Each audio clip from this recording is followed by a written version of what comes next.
कि heart attack में जैसे मान लीजिए कि ये जो हार्ट है, इस हार्ट के left atrium, right atrium, left ventricle, sorry right ventricle और लेफ्ट वेंट्रिकल। अब ये जो हार्ट है, इस हार्ट में बहुत सारी रक्त वाहिकाओं की जाल पाया जाता है। रक्त वाहिकाएं पाई जाती हैं।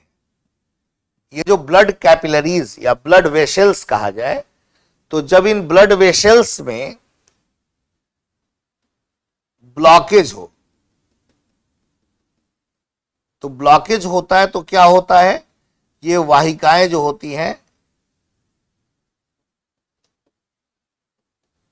क्षतिग्रस्त हो जाती हैं। तो वाहिकाएं जब क्षतिग्रस्त होंगी तो उसे हम लोग कहते हैं हार्ट अटैक। अब ये इतना अधिक क्षतिग्रस्त हो जाए, वाहिकाएं इतनी अधिक क्षतिग्रस्त हो जाएं कि जो हार्ट है, इस हार्ट की मांसपेशियां, इस हार्ट की जो मांसपेशियां हैं, ये रक्त को पंप ना कर पाए, या पंप सुचारू रूप से ना कर पाए, पंप सुचारू रूप से ना कर पाए। तो जब सुचारू रूप से नहीं कर पाएंगी तो ऑक्सीजन प्रॉपर वे में नहीं पहुंचेगा सेल्स में। तो ऐसी स्थिति जो होती है, ऐसी स्थिति को हम लोग कहते हैं हार्ट फेल्योर। क्या कहते हैं? Heart failure. ये हार्ट फेल्योर हो जाता है। अब होता क्या है कि या तो अत्यधिक मांसपेशियां, अत्यधिक रक्त वाहिकाएं जो हार्ट की हैं, यानी हार्ट मसल्स की हैं, ये क्षतिग्रस्त हो जाएं,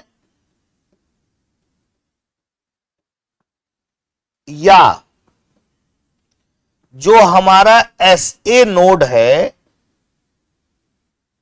वह क्या हो जाए, खराब हो जाए। एसए नोड जो यहां पाया जाता है राइट आर्टरियम में, तो अत्यधिक जब रक्त नलिकाएं जब क्षतिग्रस्त हो जाएंगी या एसए नोड जब खराब हो जाएगा, तो जो हमारा हृदय है, वह हृदय रक्त को पंप करना बंद कर देता है। हृदय क्या करता है? रक्त को बंद कर देना, पंप करना बंद कर देता है। तो जब हृदय रक्त को पंप करना बंद कर देता है, तो ऐसी स्थिति को हम लोग कहते हैं कार्डियक अरेस्ट कहते हैं। कार्डियक अरेस्ट कहते हैं। तो तीन तरह की स्थितियां हमारे हृदय संबंधित बीमारियों में आपको अमूमन देखने को मिलती हैं।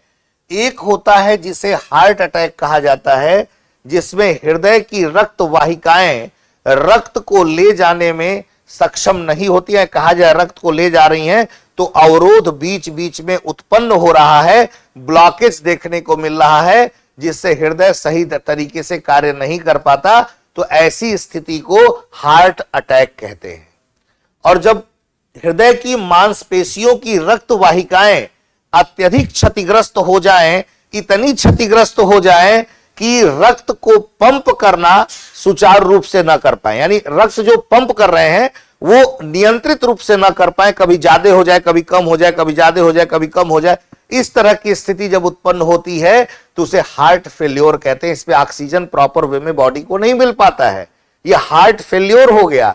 और जब अत्यधिक क्षतिग्रस्त हो गई हृदय की मांसपेशियों की रक्त वाहिकाएं, या SA नोड खराब हो जाए तो रक्त, हृदय जो होता है उस रक्त को पंप करना बंद कर देता है।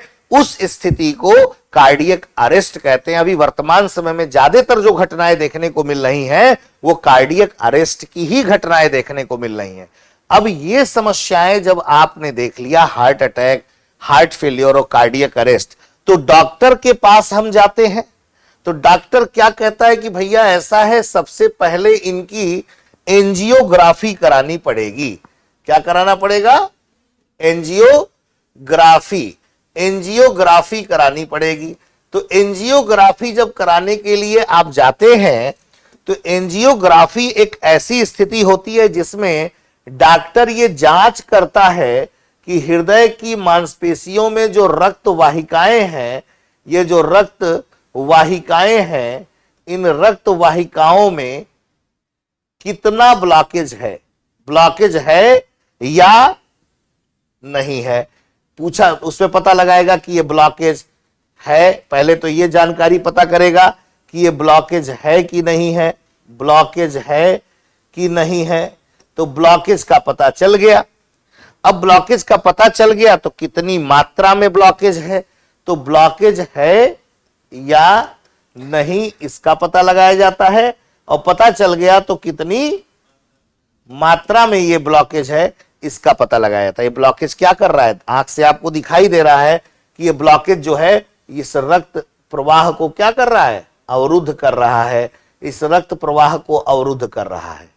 तो जब रक्त प्रवाह अवरुद्ध होगा तो बॉडी में रक्त का प्रवाह सही ढंग से नहीं बनेगा, ब्रेन तक ब्लड नहीं जाएगा, बॉडी के अन्य ऑर्गन्स तक नहीं जाएगा, तो ऑक्सीजन नहीं पहुंचेगा, ऑक्सीजन नहीं पहुंचेगा तो ग्लूकोज ब्रेक नहीं हुआ, तमाम तरह की समस्याएं क्रिएट होनी शुरू हो जाती हैं। तो इस ब्लॉकेज का पता लगाना, ब्लॉकेज की मात्रा का पता लगाना प्रोसेस कहलाता है एंजियोग्राफी।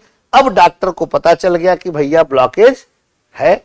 अब ब्लॉकेज का पता जब चल गया तो डॉक्टर क्या करते हैं? इस ब्लॉकेज को ठीक करने के लिए एक ऐसे यंत्र का प्रयोग करते हैं जो धातु का बना होता है, खासकर स्टेनलेस स्टील का बना होता है, कुछ मिश्र धातुएं होती हैं। ऐसे तमाम उपकरणों का उपयोग किया जाता है जिससे हम इस ब्लॉकेज को क्या कर सके? दूर कर सके।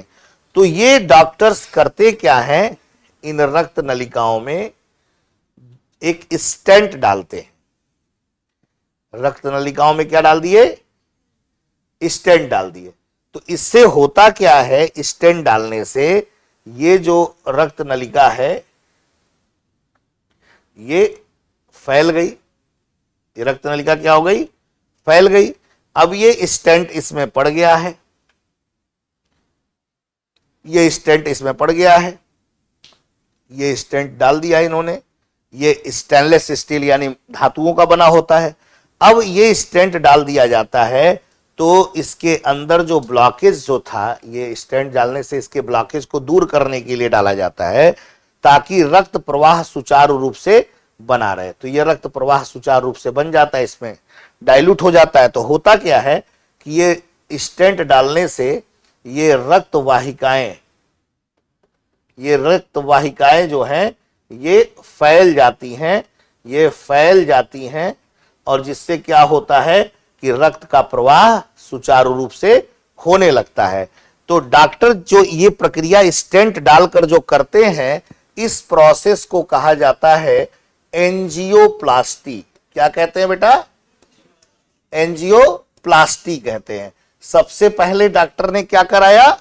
एंजियोग्राफी कराया, यानी रक्त में थक्का का पता लगाया, ब्लॉकेज का पता लगाया और ब्लॉकेज को जानकारी ली कि कितना ब्लॉकेज है, दवा से ठीक हो सकता है कि नहीं। अगर नहीं ठीक हो पाता है तो डॉक्टर ने दूसरी प्रक्रिया अपनाई। वो क्या अपनाया? एंजियोप्लास्टी अपनाया, जिसमें स्टेंट डाला, स्टेंट डाल के रक्त वाहिकाओं को फैला दिया और सुचारू रूप से रक्त का प्रवाह, ब्लड सर्कुलेशन होने लगा। लेकिन ये अंतिम उपाय तो है नहीं। शरीर में भाई जाहिर सी बात है ब्लॉकेज बनने की कंडीशंस बनी रहेगी। भाई हार्ट में ब्लॉकेज बना रहेगा। अगर वो ठीक नहीं हो रहा है, यानी एक खराब स्थिति आ गई है, तो उस दौरान क्या करता है डॉक्टर? एक बाईपास सर्जरी करता है। बाईपास सर्जरी करता है। और ये बाईपास सर्जरी का मतलब होता है, जैसे मैंने आप लोग को अभी बताया है कि गांव में हम लोग जब जाएंगे अपने घरों के आसपास तो हम लोग को एक रोड मिलता था, उस रोड से ही सभी गाड़ियां आती जाती थी। लेकिन इतना ज्यादा इस पर ट्रैफिक जाम हो गया कि लोगों ने कहा कि भाई इस पे बहुत दिक्कत हो रही है, तो ऐसे एक नया बाईपास निकाल दिया जाता है। उसी तरीके से शरीर में उस ब्लॉकेज वाले रक्त वाहिकाओं को छोड़ करके, बंद करके, उसकी बगल से एक नई नलिका जोड़ दी जाती है कि भाई ब्लड का फ्लो अब इसमें ना हो, क्योंकि ब्लॉकेज बहुत ज्यादा हो रहा है, अब ब्लड का फ्लो इस रास्ते से हो। एक बाईपास दे दिया जाता है जहां से रक्त वाहिकाओं का फ्लो होना शुरू हो जाता है, तो जिससे वो व्यक्ति जो है थोड़ा सुरक्षित हो जाता है। तो ऐसी कंडीशंस को हम लोग क्या कहते हैं, बाईपास सर्जरी कहते हैं। तो हृदय से संबंधित जो समस्याएं उत्पन्न होती हैं, हार्ट अटैक, दूसरा हार्ट फेल्योर, और तीसरा कार्डियक अरेस्ट, आप सभी लोगों को क्लियर हो गया होगा, एकदम ओके है। अब एग्जाम की तैयारी को और बेहतर करने के लिए हमारे चैनल को लाइक, शेयर और सब्सक्राइब करना ना भूलें।